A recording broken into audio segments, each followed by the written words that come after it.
good stage for Rob. So maybe Longo is brave enough.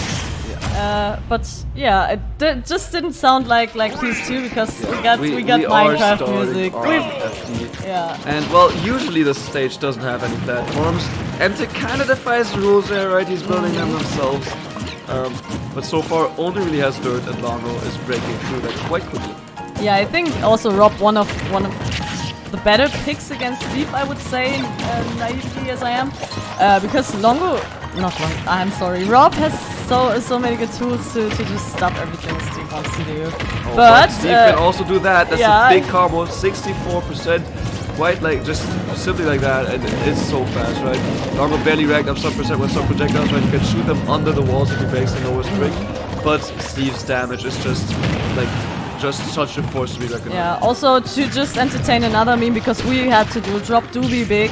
Of course, I think Ente will be looking forward to combo the S out of the Rob, you know.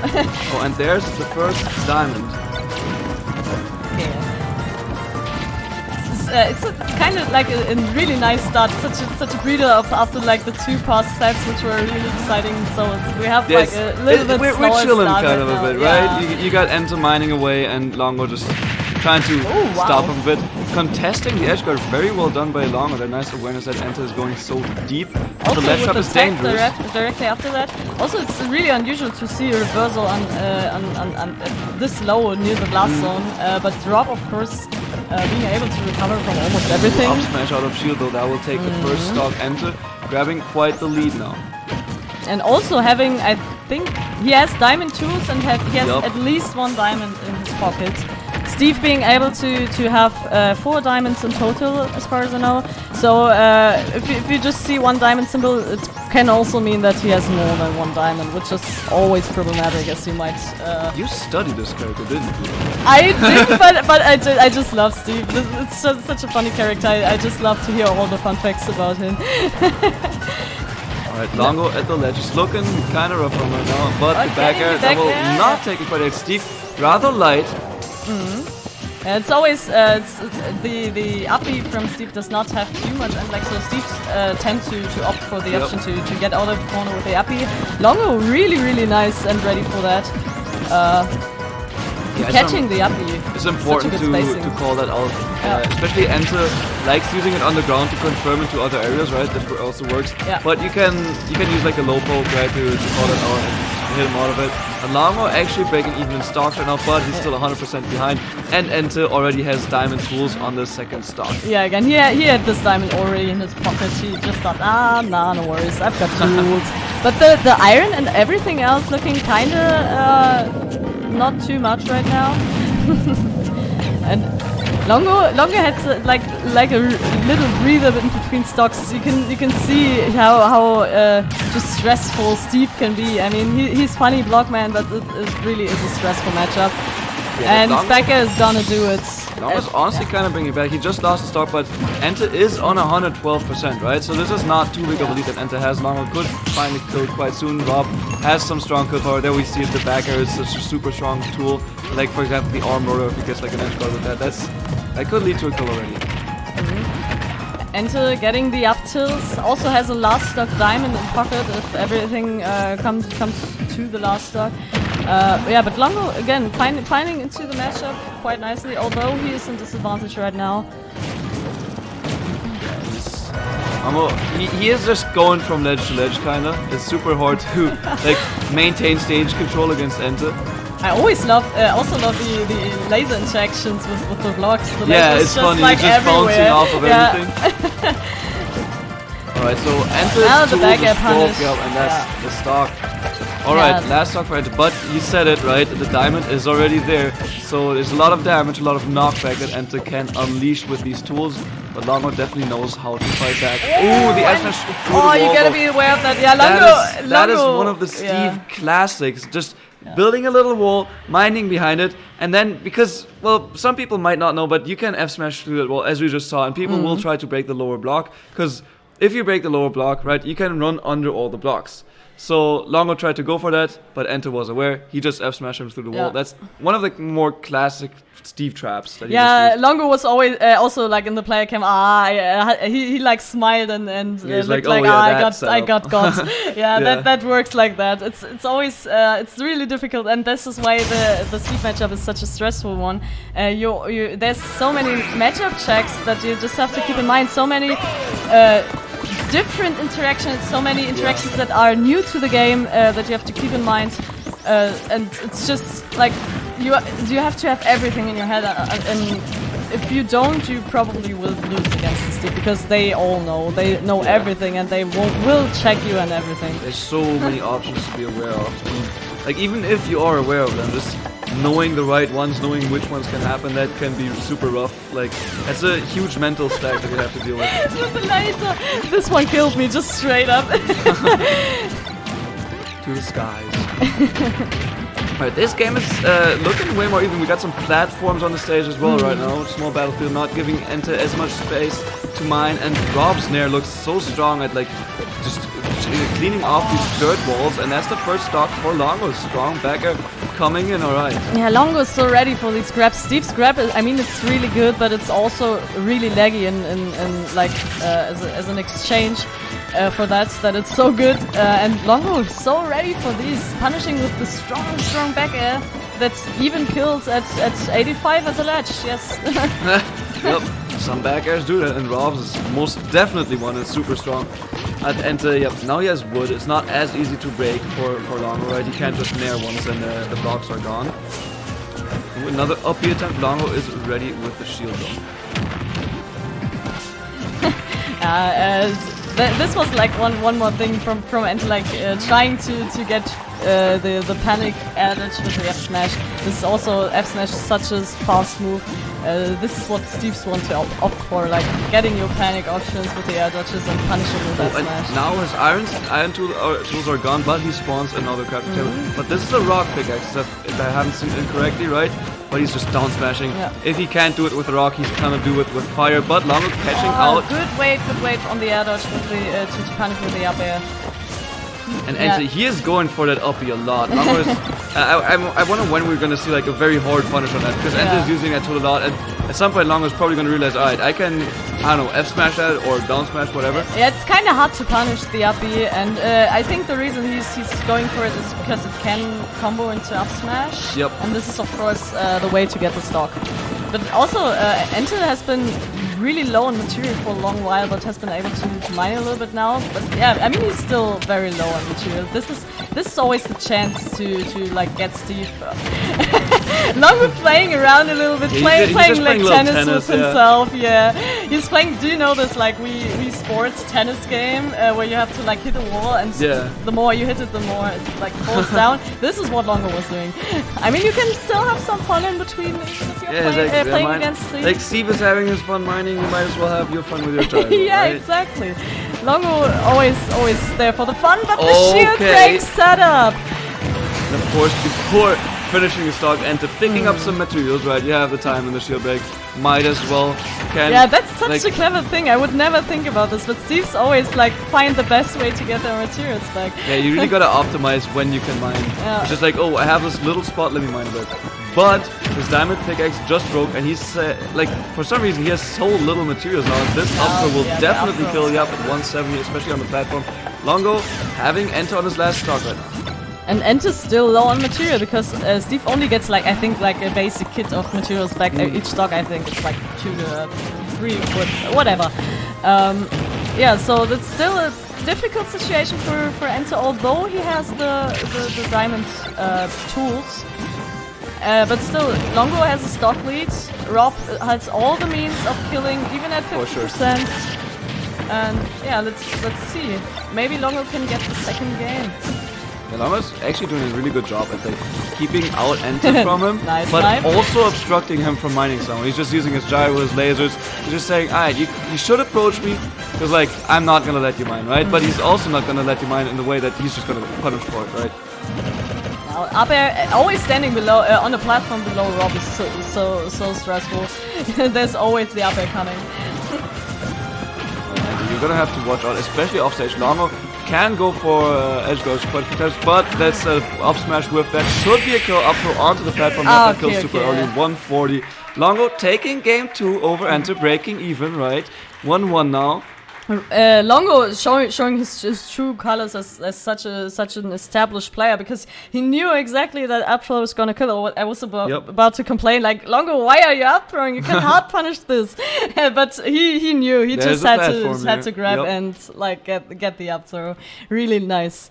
And as you already said, PS2, Hollow Bastion, Kalos, Longo banned those stages. He does not want Ente to have access to the better materials, to the free iron that he's getting there. Fun fact, I think Steve Play explained to me that on Hollow Bastion, I think it's just like the floor is a little bit differently. Like in the center, there's this like this beige floor, and I think only on the corners of Hollow Bastion, Steve gets more iron. So that's interesting. The stage actually makes Steve player go into the corner, give up stage control to go for the more iron. So Hollow Bastion kind of weird, but you still want to avoid this because iron again. If Steve has the iron, Steve is definitely a character that can play from the corner. We're seeing it right now, and usually just going back to the corner to like build a wall and then farm a bit, right? And he also has the tools to get out of the corner, right? He has the minecart, he has plenty of fast options to get opponents away from it and try to approach him from above. So it's definitely a playstyle that Steve can adapt to.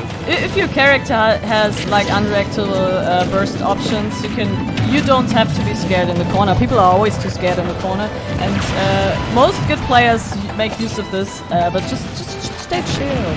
Exactly, just chill. Right. Wow, the backer already does it. Ente is not really chilling. Yeah, that golden pickaxe that hurt a lot, but Longo trying to fight back, right, using his spawn invulnerability, but Ente, he's getting those up air conversions, 50%, that happens super fast. The Goku hurting a lot. Yeah, especially the fast up airs with the gold. You can like put out 5 up airs in like few frames. It feels like. Oh, we get it down throw. Bury the up air. Oh, nice tiny dash to get to the chase the Ente's DI. That was such a nice cheeky little thing. I like that. Oh, now we're seeing it's not FG anymore. It's like this is Mario Maker stage. It's always Oh yeah, it is like kind of looking like Mario Maker, isn't it? Yeah. I love the stage. Mario Maker 1. It's always different. Okay. Alright. Longo, you're gonna have to find a stock soon. Ente is just racking up materials. It's 150%.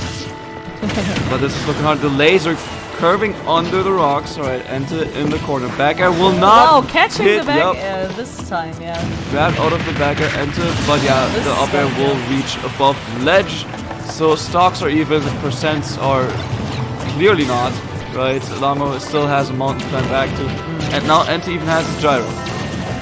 Yeah, but we've been seeing the gyro as a true homie. Gyro is such a good tool versus Steve. It catches or it beats the side B. If there's some holes in the walls, you can just you can throw. Yeah, you can just do that basically. You can just throw the gyro. That's a hard thing to mash out at 150%. The gyro edge guard from Ente actually. Good mash though from Longo coming out here. He actually did live that. I would have died like 40% ago because I'm bad at mashing. The down and not spiking, unfortunately. Barely, and then the minecart picking up the kill onto Longo and to staying calm in the face of danger, right? Also, it's so nice to see Longo has been having fun. No matter how annoying some people might find Steve, it's still fun. I mean, you're still playing the game with him, and it's also just like nice change of pace. If you just have some funny blockman doing some. It's not the most regular matchup, I say. It's not like, oh, it's a sortie, you can just fight a sortie like you would fight a sortie, right? It's Steve. You have to fight Steve like you would fight Steve. And also, Steve plays so differently. And now the up smash, and now we're back to even. This is the power of Longo with his amazing rob. He just does things, and you feel like he's losing, but it's now even. Yeah, Longo is he's just so fundamentally solid that these comebacks can just happen just because he plays clean, he plays well, doesn't get hit too much. But now he has to be careful. On the ledge, the anvil goes low, but he still has enough fuel to go super, super high. Also good drift back on the recovery. Ente going out for the edge guard, but still not being able to catch Rob because he still has so much fuel left. And Ente is kind of building dirt towers right now. He's like butt off stage, now the spiking that will spike. That hurts the minecart. Obviously, is super great to set up into this situation. Super hard to mash out of. And yep, Ente taking the lead once again to one final destination is looking like a very, very strong stage for him. Yeah, but this was still better than like game 1. I think Longo was able to adapt quite nicely to the stage. Because I feel like if we get to game 5, we'll have a game 5 on Final Destination. Because if Longo wins this, Ente will have the counter pick again, and he'll probably go FD again. Yeah, unless Longo adapts his bans, right? But then he would open up better materials for Ente on PS2, Hollow Bastion, or Kalos. So it's interesting to see what's gonna happen if that is the case. I mean, Ente could also just win on Smashville outright, right? Yeah. So smaller stage a bit for Longo, slower ways to approach, right? Ente mostly getting wood, right, as you said. So a bit less of a still better than material, dirt, right? though. Better than dirt for sure. Yeah, it stays depending on the material, of course. If you play at Minecraft, it does make much sense. Materials like dirt just do decay faster than, for example, iron or wood. Or I don't know about gold, but yeah. Oh no, getting the spike, chasing him so widely. Ooh, Longo wanted to capitalize on Ente chasing him so far down, but the downer barely misses. Both players back on stage. Yeah, it was looking a bit greedy from Ente. Longo was kind of ready, but still missed the uppie because the drift on the uppie on the elytra is you can vary it by so much. And also, I think there's this little trick where you can recover so long. I don't know how that works actually. Ooh, the diamond back. Diamond back. And now it's looking really good for Ente. Might Ente be able to represent Bavaria in the winners' finals? This is the question right now, especially against someone like Longo. He's like top 10 in Germany. This would be such a great win for Ente. For sure. Ente also, I mean, Ente already has quite some banger wins under his belt. I don't think, does he have a quick win? Probably, right? I think he even has that. So Ente definitely a player that can take upsets off of these top players. But Longo is still in this, right? Yeah, DIing the up air, right? That's not too far from losing his first stock. Yeah, the right DI safe to stock. Because similar to Mario down air, the drop up air is like in the same way. It's always ambiguous the way you have to DI. And now it's the stock because there is no DI that would have helped in this situation. Yeah, it's super rough. And Rob can also like kind of shift his drift in the up air, so DIing gets like super hard and super weird. The laser goes to the stars again. Me. It's always making me laugh. That's why I love Steve. It's so funny. Every interaction in this game is like so distinct from everything we've seen before in Ultimate. Yeah, so much new stuff to experience. Oh, the up smash, good, that was good a close dodge. call. Yeah, good reaction time. But the anvil is gonna crush. Yeah, the iron robot, I guess. But this is what anvils are for. Yep. But Longo now on his winner's side stock technically, right? Ente has quite some percent on him, but still a comfortable lead. A lot of wood though. He needs more materials. He needs to find a way to farm right now. And he's fighting off Longo while he still has spam tools. Now it broke. Okay, the TNT will hit him though. All right. Yeah, the TNT ledge traps are always so difficult to escape, and now Ente. That's a backer. Ente beating Longo. The crowd. I think he popped off. He didn't quite see it. Yeah. Alright, Ente advancing into winners finals. Yeah, so we have our first winners finalist, Longo, going into the losers bracket. I think he's facing probably Yusuf. Yusuf or SK Hamster. So it could be a Berlin Ditto, or he's fighting Yusuf. We're gonna have to see about that. But for now, we have to decide who else gets into the winner's side. Yes, and this is gonna be up to Adi and Tarek. I forgot for a moment. Yeah, again. Yeah. So Tarek, do you think we'll see the Kazuya or the Greninja? I mean, okay. So I think theoretically Greninja Game & Watch is kind of Greninja favored, but it's still Tave.